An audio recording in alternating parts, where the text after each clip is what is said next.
आया है गंगा पापम शशि पापम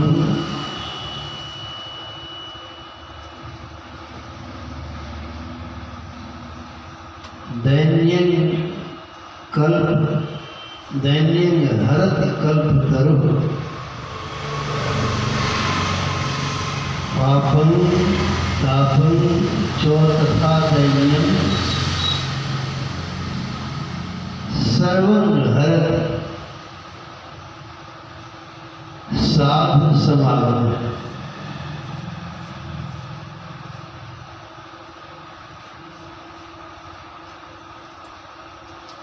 पुराणों में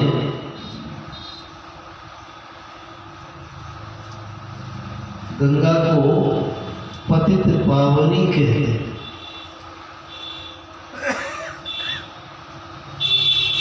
जिसका अर्थ होता है नीच, मलिन, पापी, अधम।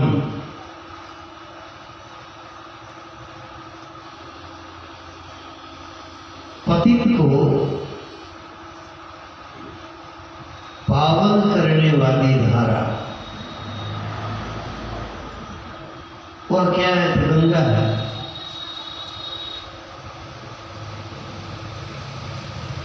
इसीलिए गंगा पापन शब्द का प्रयोग किया गया। गंगा पाप को हरती है।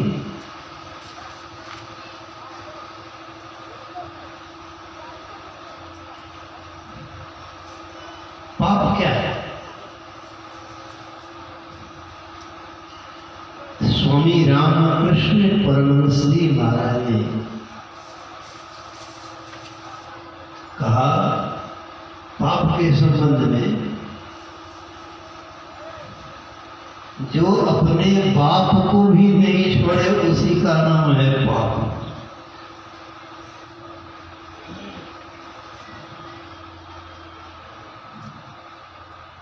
पाप अपने बाप को भी नहीं छोड़ता है।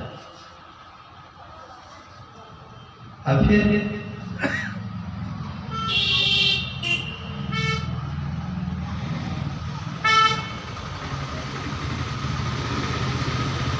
मनुष्य जो कुछ खाता पीता है सब पच जाता है। और कोई बीमार है तो उसकी कोई बात ही नहीं है। नहीं तो जो स्वस्थ है तो स्वस्थ आदमी का लक्षण ही है। और जो कुछ खाया सब पच गया।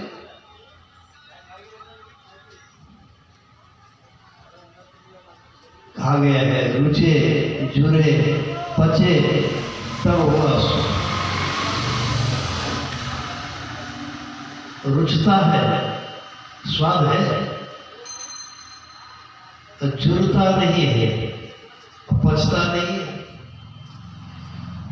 तो नहीं हुआ सुख। और जुरता है, जुरता माने उपलब्ध है पर रुचि भीतर से नहीं है। अन्न पचता है तो नहीं हुआ सुख। अब पचता नहीं है, रुचता भी है, जुरता भी है, पचता नहीं है, कुछ पचता ही नहीं, तो तब सुख नहीं हुआ। तीनों एक साथ उपलब्ध रहे, रुचे जुरे पचे तब सुख है। तब आप स्वस्थ हैं। तो स्वस्थ आदमी जो कुछ खाता सब पच जाता है। परंतु स्वामी रामकृष्ण परमहंस जी महाराज कहते हैं कि पारा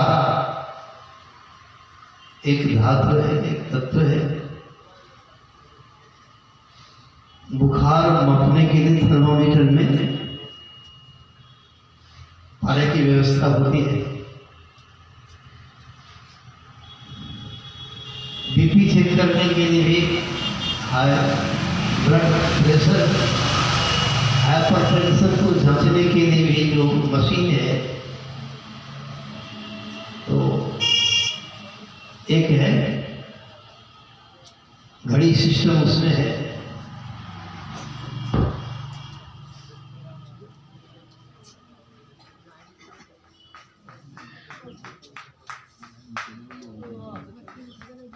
मत काट टूट करो आगे लाइन का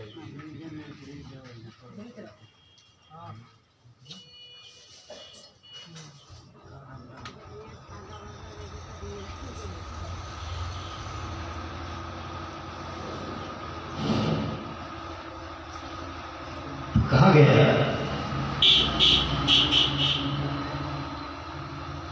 कि बीपी हाइपरटेंशन जांच करने वाला जो मशीन है, तो उसमें एक होता है जिसमें पारा होता है। तो वह पारा यदि मनुष्य खा ले, जानकर खाए या अनजान में खाए, तो वह नहीं पचता है, पारा नहीं पचता है। मलमूत्र के माध्यम से या हड्डी को फोड़कर, शरीर को फोड़कर पारा निकल जाता है, पचता नहीं है।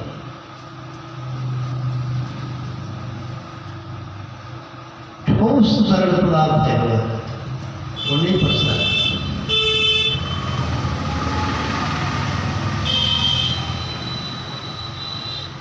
वह पारा क्या है जो पचे नहीं। यदि कोई मनुष्य कहे कि हम तो पारा खा लिए कि बाबा पच गया हमको, तो यह बात भी हम कुछ काल के लिए मान सकते हैं। यद्यपि यह मानने योग्य बात नहीं है, परंतु कोई इतना स्वस्थ है, उसकी इम्यूनिटी इतनी मजबूत है।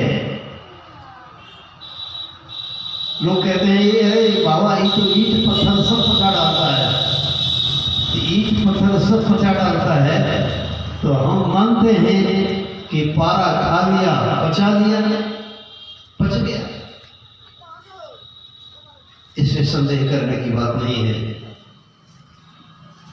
असंभव को वह मनुष्य संभव कर दिया, हम मानते हैं, परंतु शब्द है कि पारा किसी को कुछ पचता नहीं है, कोई पचा नहीं सकता है।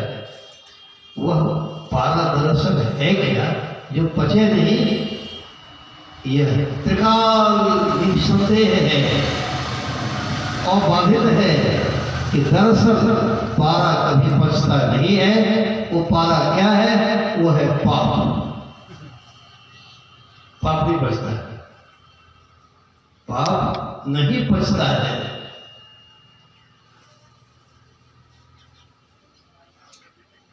अभी या तभी या कभी वो अपना परिणाम देता है, अपना फल देता है। भगवान बुद्ध ने कहा है, गरम दूध नहीं जमता है, तुरंत दही नहीं बनता है। अब नहीं बनता है तो ऐसा नहीं समझना चाहिए कि दूध से दही नहीं होता है, ऐसा नहीं समझना चाहिए। गरम दूध तुरंत दही नहीं बनता है। तो इसी तरह से पाप का परिणाम फल यदि तत्काल नहीं मिला तो मनुष्य उसे गुड़ के समान, शक्कर के समान मीठा समझता है और बार बार करता है। जैसे जिसको मीठा प्रिय है तो गुड़ है, शक्कर है, रसगुल्ला बार बार करता है। डायबिटीज भी बीमारी भी हो गई है, फिर भी यदि आ गया तो थोड़ी सी नज़र की चूक हो गई। मान लीजिए गाजर हैं, डॉक्टर मना कर रहे हैं कि नहीं कर रहे हैं, और थोड़ी सी उसकी नज़र की चूक हो गई, नज़र उधर गई, दवा उठा लो, निकल गया। हाँ। कल के बाद से आज निकल गया, अभी तुरंत निकल गया। तो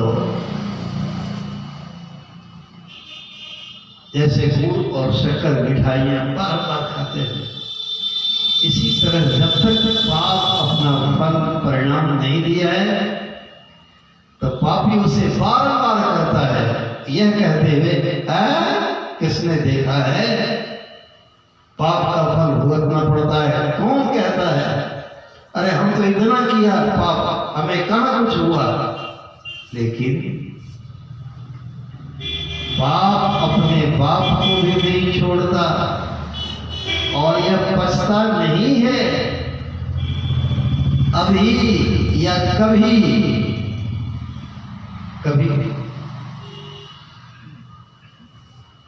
एक समय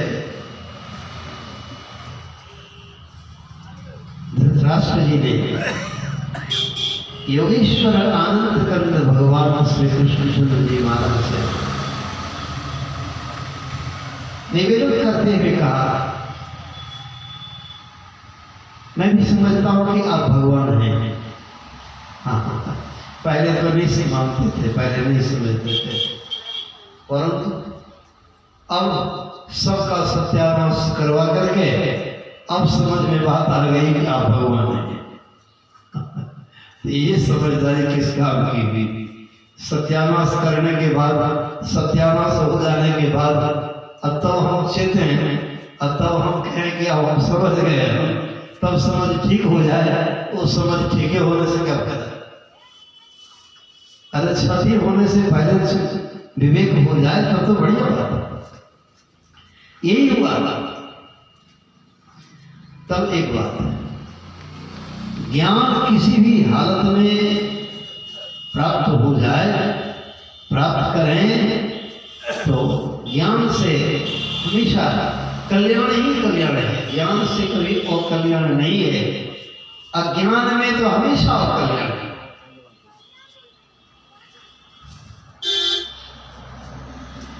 अभी धृतराष्ट्र जी का यह प्रसंग इसलिए सुनाया जा रहा है, धृतराष्ट्र जी क्षत्रिय थे, सब जानते हैं, सूर्यवंशी क्षत्रिय थे। परंतु श्रीमद् भगवद गीता के प्रारंभ में धृतराष्ट्र को क्या कहा गया है? ब्राह्मण, हे ब्राह्मण। श्रीमद् भगवद गीता के प्रारंभ में धृतराष्ट्र को ब्राह्मण कहा गया है, अर्थात पवित्र ज्ञान को धारण करने वाला, पवित्र ज्ञान को अपने अंदर संजोगने वाला, पवित्र ज्ञान का प्रयोग करने वाला, अब पवित्र ज्ञान के सन्मार्ग में चलने वाला, वही है ब्राह्मण। इसीलिए कहा गया ब्रह्म जानाति ब्राह्मण है, जो ब्रह्म को जाने वो ब्राह्मण। क्योंकि ब्रह्म से पवित्र तो कुछ है नहीं, ब्रह्म से बढ़कर तो ज्ञान कुछ है ही नहीं। धृतराष्ट्र जी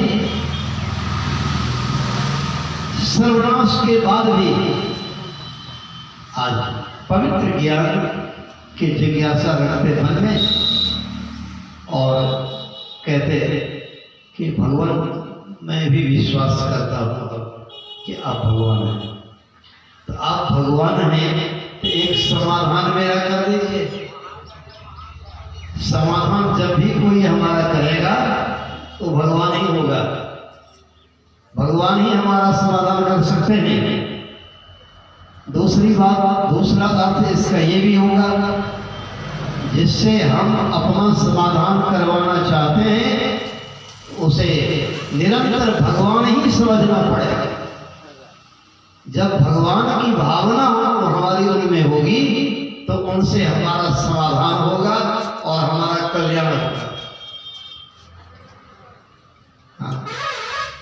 यदि भगवत भावना उनमें नहीं रहेगी,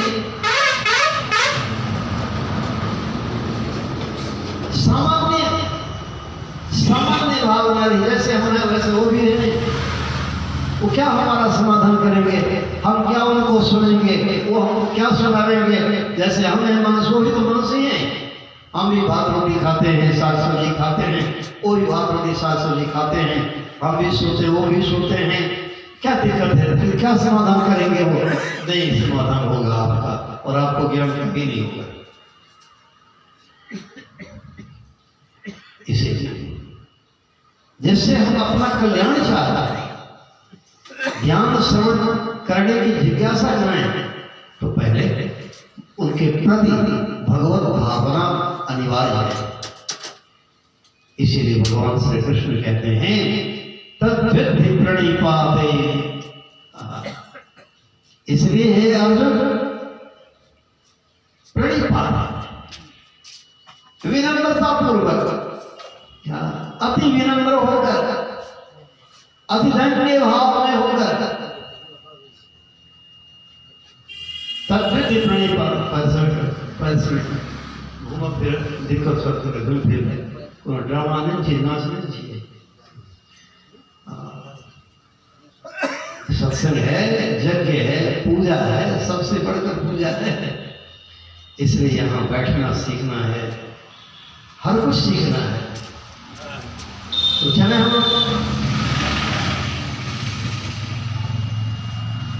धृतराष्ट्र जी ने कहा इसलिए कि मैं मानता हूं कि अब आप भगवान हैं, तो हमारा एक हमें जिज्ञासा का समाधान करना है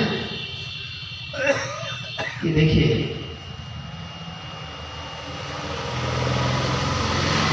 मैं जीवित हूं, मेरे 100 बेटे मारे चले गए, एक पुत्र की मृत्यु तो कोई किसी को बर्दाश्त नहीं होता, और हम एक ऐसे हैं संसार में 100 पुत्र मेरे मारे चले गए, 100 पुत्र मारे चले गए, और मैं जीवित हूं। अपनी आंखों से अपने पुत्रों की मृत्यु को देखा तो मैं नहीं, लेकिन सुना अवश्य, अभी वो मारा गया, अभी वो मारा गया, अभी वो मारा गया।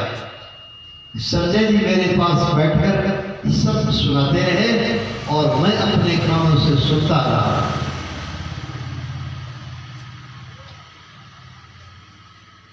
भगवत मेरा भी मन मानता है, मेरा भी मन मानता है। वो एक कहावत है, उपजे पूत पिता के धर्मा, खेती उपजे अपने कर्मा। तो उभरे पूत पिता के धर्मा, तो अभी हमारे 100 पुत्र जो मारे चले गए, ये भी मैं मानता हूं कि निश्चित रूप से हमारे पाप के परिणाम स्वरूप हमारे बेटे मरे। लेकिन मैं ऐसा इतना बड़ा पापी कैसे हो गया, और कौन सा इतना बड़ा पाप मैंने किया कि मेरे पाप के चलते 100 पुत्र मेरे मारे गए और मैं अभी तक जीवित हूं। मुझे मर जाना चाहिए। अब सब सुनते रहा। एक पुत्र की मृत्यु कोई सुनता है, उसका हार्ट अटैक कर जाता है। हमारा हार्ट अटैक नहीं किया, हम मरे नहीं, हम सब सुनते रहे। प्रभु मैं उस बाप को जानना चाहता हूं कि किस कारण से ऐसा हुआ, तथा ये भी बात याद रखेंगे आप भी मुझको उपदेश करेंगे। अभी सभी धर्म शास्त्रों का यही उपदेश है,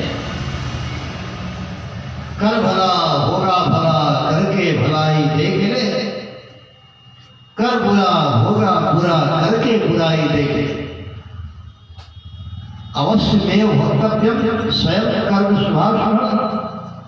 निश्चित रूप से प्रत्येक मनुष्य को अपने कृत पाप और पुण्यों का कर्म भोगना पड़ता है। संत पंडुदास जी महाराज ने कहा, अपनी अपनी करनी अपने अपने साथ करे सो आगे आवे। बाप की करनी बाप पूत को पूता था। जोड़ों को जोड़ो खसम को फलता। अपनी अपनी करनी सेती जीव सब पार उतरता। पलटू करनी और के नहीं और के माफ। अपनी अपनी करनी अपने अपने साथ। महात्मा लक्ष्मण जी ने कहा निशाचरा प्रवेश करते हुए,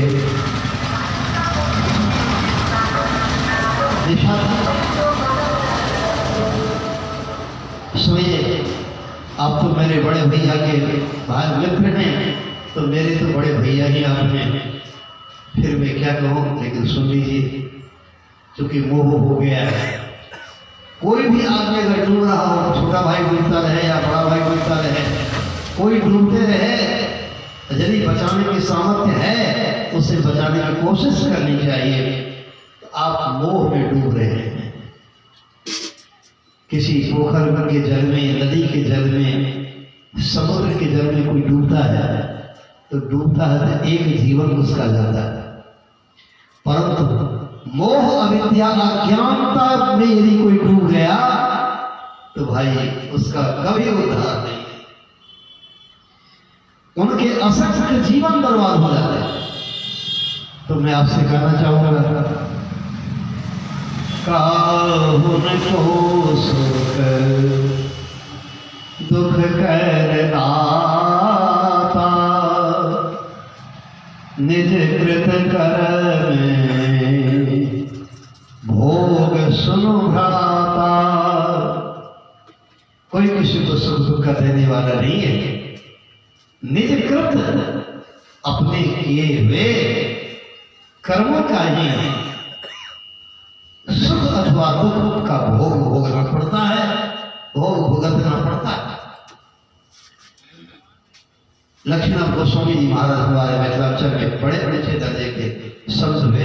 उन्होंने कहा, जाके कारण कोड़ी कोड़ी के जोड़ी के संपत्ति ढेर कमाना, सो सब देख निकाली गार दे, पाप क्यों सुई सीर बिसाना।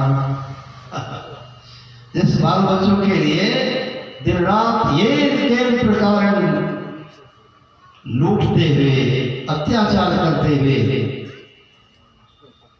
धन कमाया कि मेरे बाल बच्चे सुख से रहे, अमन चैन से रहे, परंतु परिणाम क्या होता है? जोड़ के संपत्ति तो ढेर कमाना, लेकिन सो सब देख निकाल गार दे, पाप कियो सोई सिर निशान। पाप छोड़ता नहीं। सुन रहे थे भगवान कृष्ण से धृतराष्ट्र जी ने पूछा कि किस पाप के कारण मेरे 100 पुत्र मारे चले गए। अब सबकी मृत्यु का समाचार मैं सुनते रहा और अभी तक जीवित हूं, तो कृपया मुझको समझा दें। तो भगवान कृष्ण कहते हैं, आप विगत पिछले 100 जन्मों की ही बात जानते हैं। कहा बात ठीक है। तो आप पिछले 100 जन्मों की बातें आप जानते हैं और कहते हैं कि ऐसा पाप कर्म मुझसे आज तक नहीं हुआ। और उससे पहले 101 जन्म पहले की बात तो आप नहीं जानते हैं। कहा नहीं, वो नहीं जानता आपने। 101 जन्म पहले ऐसे ही आप मनुष्य शरीर में थे, श्रीमान थे, धन धान संपन्न थे। एक बार गए हरिद्वार, गंगा स्नान करने ऋषिकेश। जहां का नियम है कि कोई भी गंगा में रहने वाली मछली, कछुए आदि जानवरों को नहीं मार सकते। कारण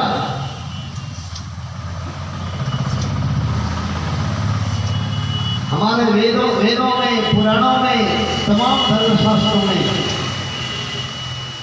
कहा गया है, ऋषि मुनियों ने लिखा है, आकाश किसी भी रूप में आता है, आकाश किसी भी रूप में होता है। इसी तरह जिसमें ऐसे ऐसे 100 करोड़ आकाश बढ़ सकते हैं, उस परमाकाश में रहने वाले जो परम पवित्र है,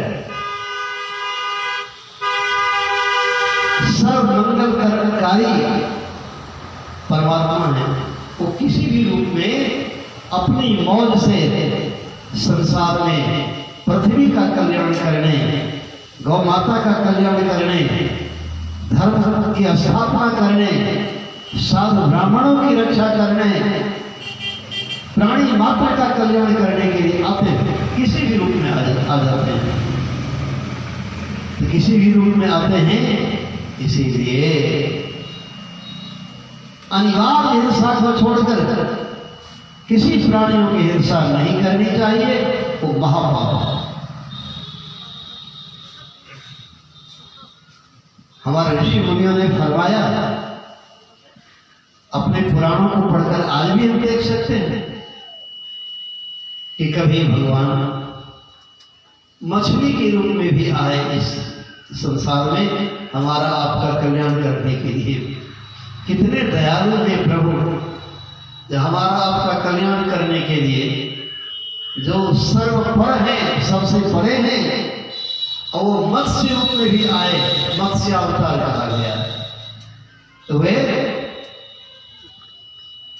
कूर्म रूप में भी आए, कछुए के रूप में भी आए।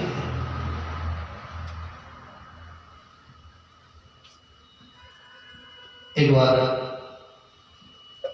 भगवान श्री कृष्णचंद्र जी महाराज अर्जुन से कहते हैं कि तुम अमुक जगह पे आओ वन में, वहां सरोवर में कमल है, तो कमल ले आओ,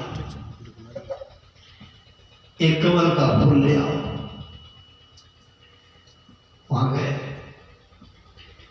अर्जुन ने कमल फूल लिया, तो वहां हनुमान जी थे किनारे में।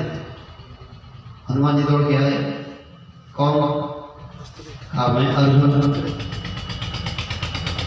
कमल क्यों तोड़ा?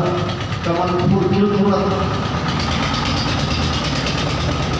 कहा फूल है भगवान की पूजा करने के लिए, तो अपने भगवान श्री कृष्ण की पूजा करने के लिए, अब वो तो विष्णु के अवतार हैं, तो उन्हें कमल बहुत पसंद है, इसीलिए उनकी आज्ञा उनके कमल फूल से तुम मेरी पूजा करो। तो आया, मैं कमल ले लिया तो क्या हो गया, भगवान की पूजा करने लिया होगी, अपने गले माला पहनने ले लिया हो, बिल्कुल अनर्थ डाल कर लेके आया का बिल्कुल नहीं, बिल्कुल सार्थक ने कार्य किया हो। इस तरह दोनों में इष्ट देव के नाम से द्वंद्व छिड़ गया। हाँ, कहा मेरे संपूर्ण अवतार योगेश्वर भगवान कृष्ण है, अब उनका मैं भक्त हूं, तुम मेरा कर क्या सकते हो? हनुमान जी ने कहा कि तुम्हें पता नहीं है कि मैं मर्यादा पुरुषोत्तम श्रेयाम भक्त हूं। कहा हो तो क्या हो, अरे तुम्हारे भगवान तो ऐसे हैं जो लाखों करोड़ों अरबों बंदर के सहयोग से पुल बनवाया, तब पार किए, समुद्र पार किए थे। जिसमें पुल बनाना, अरे भगवान कृष्ण की बात तो छोड़ो, हम चाहे तो क्षण पलक में अपने वाण से पुल बना सकते हैं।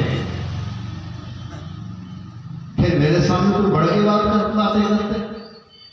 हनुमान जी ने कहा, हनुमान जी की विशेषता सत्य नहीं, सत्य वो बड़े विनम्र स्वभाव के।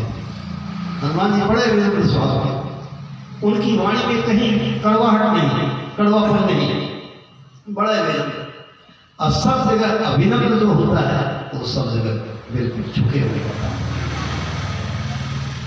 विनम्रता, झुकना, यही जीवंत मनुष्य का लक्षण है, जीवित मनुष्य का लक्षण है।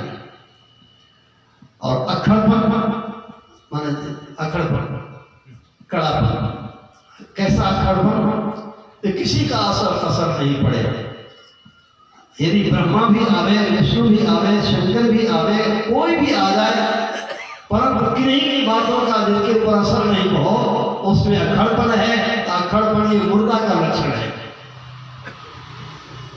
हम लोग जीवित हैं तो उंगलियां मुड़ रही हैं, हाथ मुड़ता है, देखते हैं सब जगह अंग अंग मुड़ रहे हैं, हाथ मुड़ते, पैर मुड़ते, अंग मुड़ते।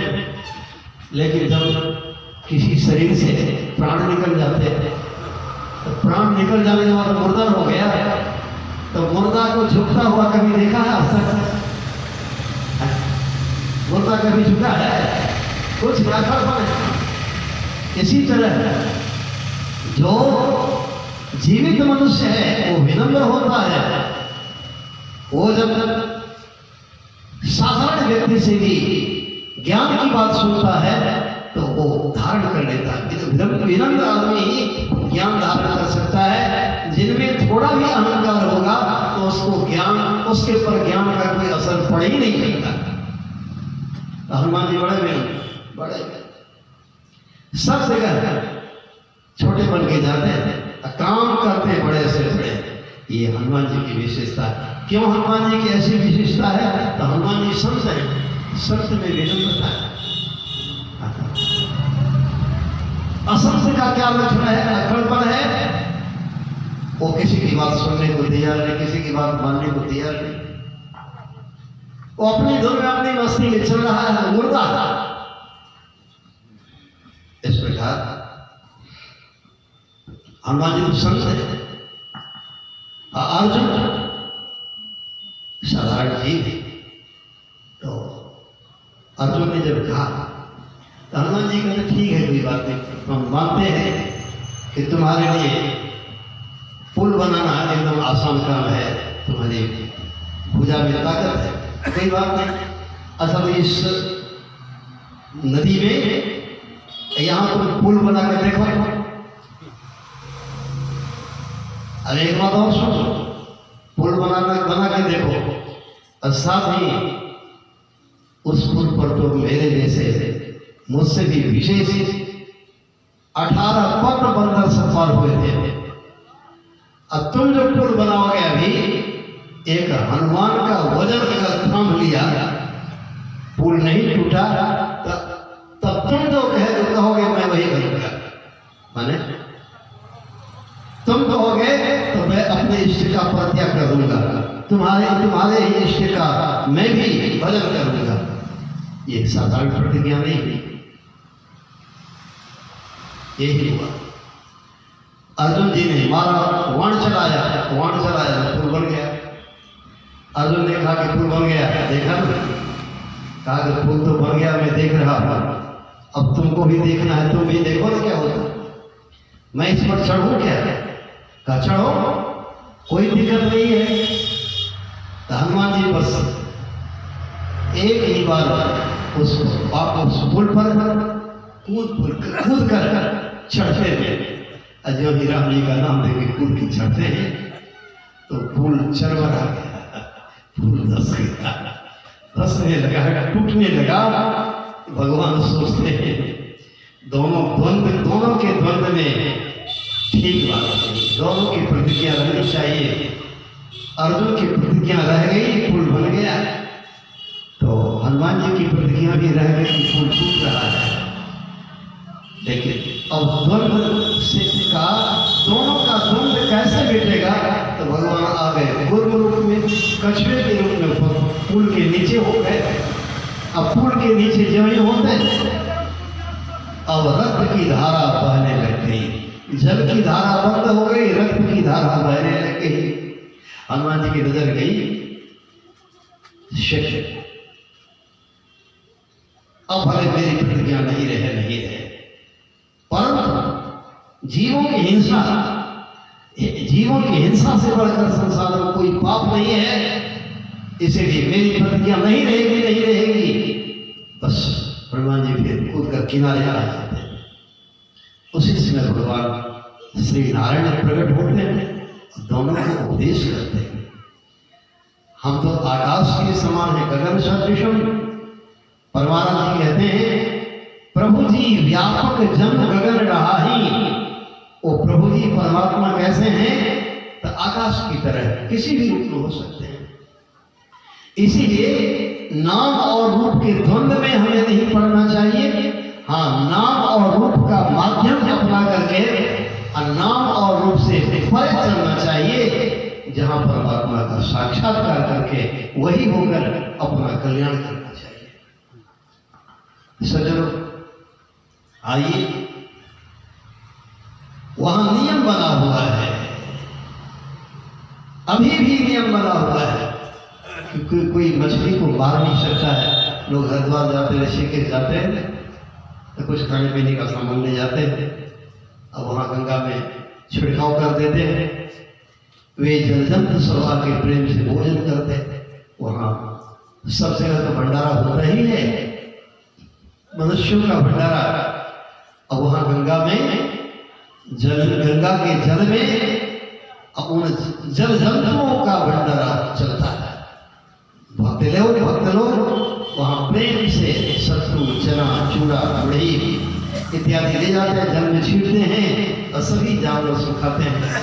तो मनुष्य के पैर में आके वे जल जंतु सब चिपक जाते हैं, लिपट जाते हैं। भगवान कृष्ण कहते हैं, आप गए वहाँ 101 जन्म पहले की बात है, वे जल जंतु सब आपके पास आ गए। लेकिन आप इतने निर्दयी और विवेकी ठहरे कि जल जंतुओं को सब तो वहां भंडारा खिलाते हैं, आप जंगल का कांटा लेकर के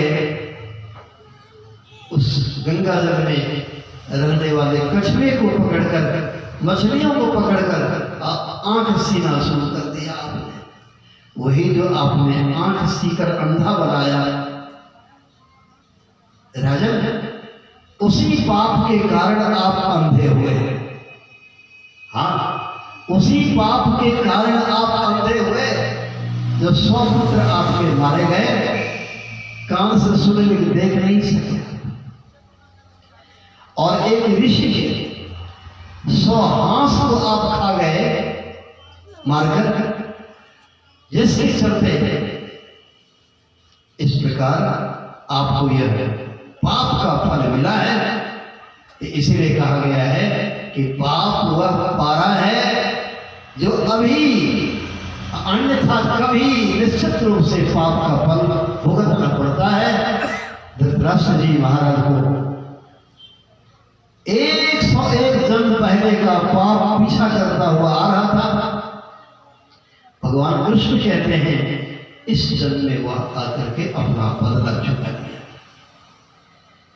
कहता हूं कहीं जात हूं, कहा जो मान हमारा, जाका अगर तो काटे हो सो फिर काट दो।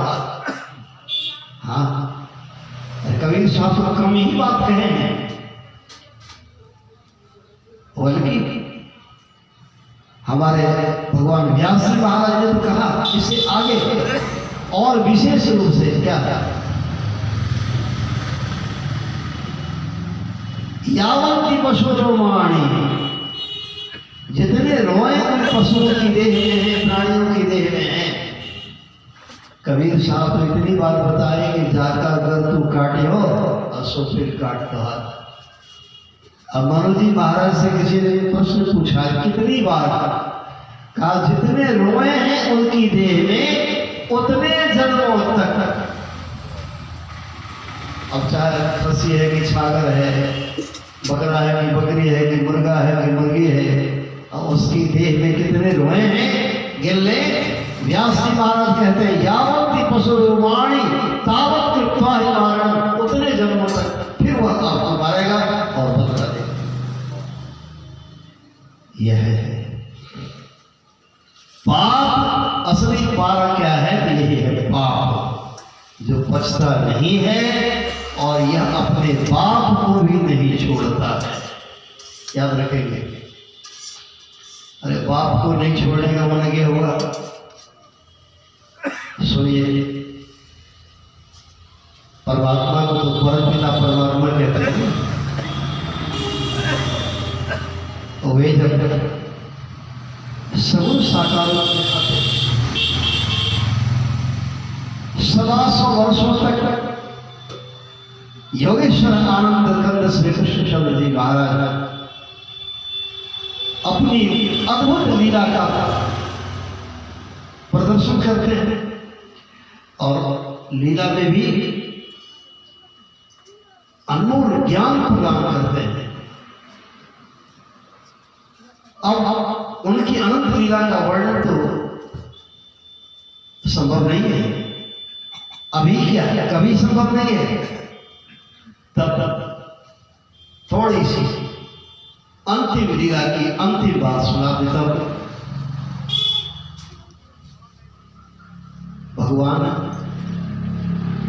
श्री कृष्ण चंद्र जी महाराज महाप्रयाण की तैयारी करते हैं।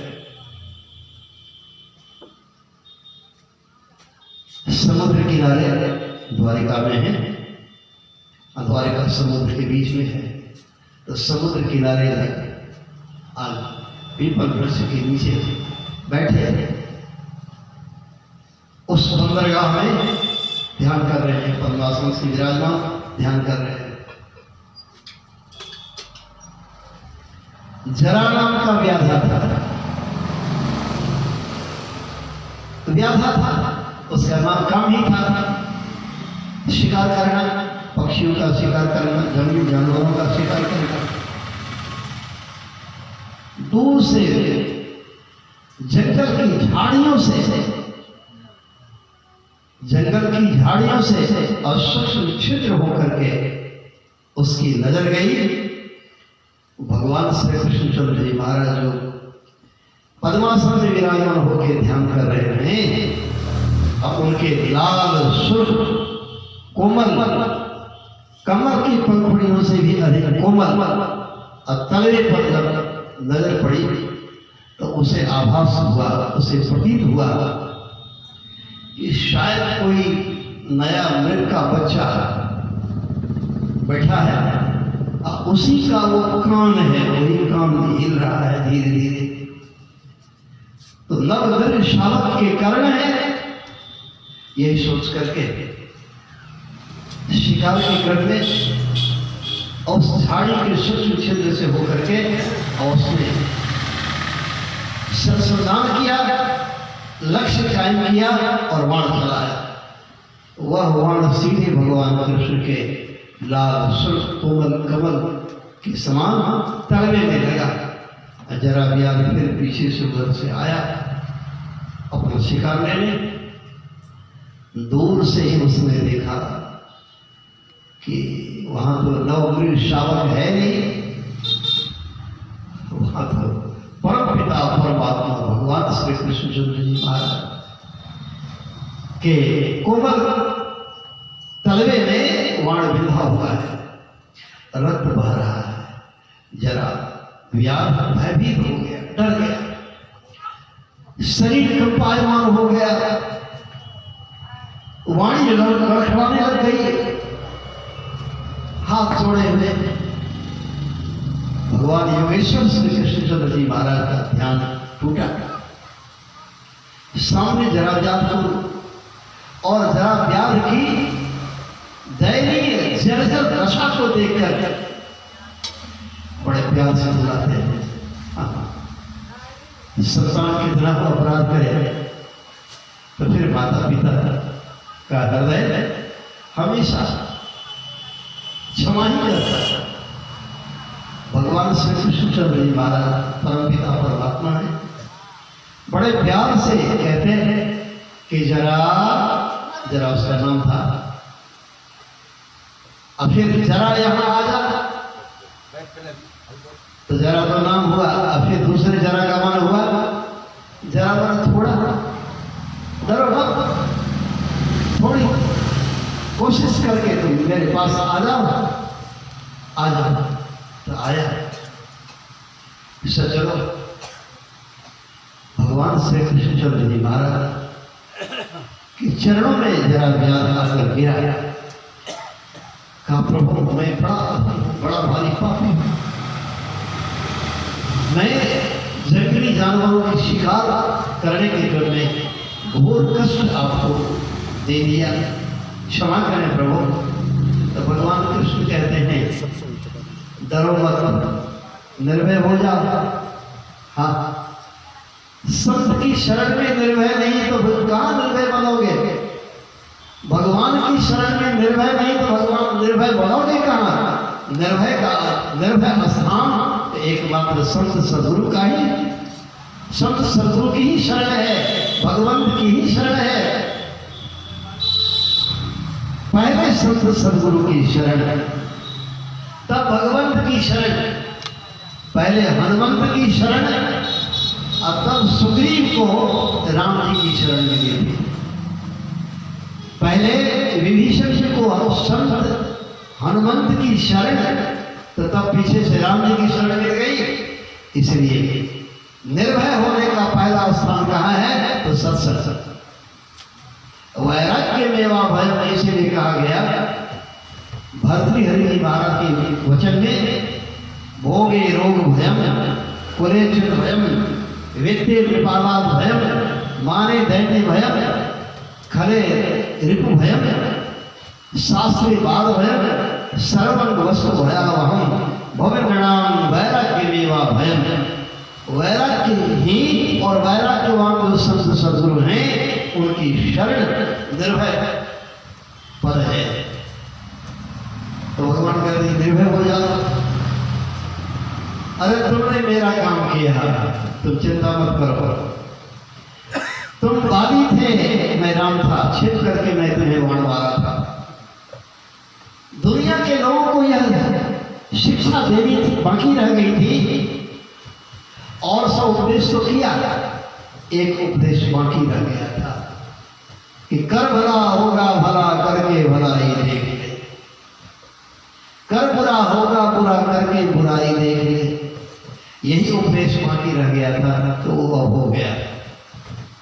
मैं श्री राम होकर, अब तुम बाली थे, छिप कर वण मारा था, तो अपनी करनी का फल सबको भुगतना पड़ता है।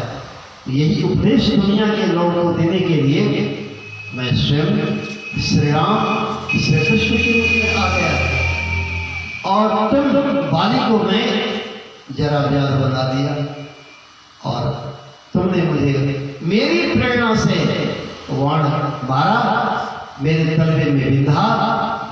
याद रखना, अब लोगों को शिक्षा मिल गई कि जब परमपिता परमात्मा को भी, आपने सुना था कि पाप अपने बाप को भी नहीं छोड़ता है। परमपिता परमात्मा जो सबके बाप हैं, वे कहते हैं कि अब शिक्षा लोगों को मिल गई कि पाप अपने बाप को भी नहीं छोड़ता है। जब कृष्ण को नहीं छोड़ा और किसको छोड़ेगा?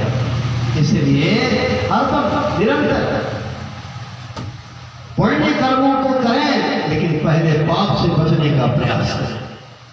पाप से बचने का पहले प्रयास करें। तो सज्जनों, लोग कहते हैं गंगा पापम, गंगा पाप हरती है, लेकिन क्या धृतराष्ट्र जी गंगा स्नान नहीं किए थे तो पाप उनका कहाँ हरण हुआ? 101 जन्मों के बाद भी अपने पाप कर्मों का फल भोगना पड़ा। तो गंगा पापम, गंगा पाप हरती है, तो धृतराष्ट्र का पाप तो हरण नहीं हुआ। हाँ, इतना हुआ। पुण्य है, पुण्य कार्य भी अपना परिणाम देता है, अपना परिणाम देता है, सबको देता है। तो गंगा स्नान करने का जो पुण्य था, पूजा पाठ तीर्थ व्रत यज्ञ आदि ये सारे पुण्य कर्म हैं। इन पुण्यों के प्रताप से सत्संग मिल जाता है। पुण्य पुंज बिन विरहिन संता, सत्संग संसति करता, इसीलिए कहा गया है। तो पाप गंगा पाप हरती नहीं है, गंगा पाप हरण करने वाले सतगुरु का सत्संग प्रदान कर देती है। पुण्य के प्रताप से सत्संग प्राप्त होता है तो हम पाप से छूट सकते हैं। आइए, यदि हमारा पाप भी हरण हो जाए, यदि हमारा ताप हरण हो जाए, यदि हम चाहते हैं कि हमारी गरीबी समाप्त हो जाए।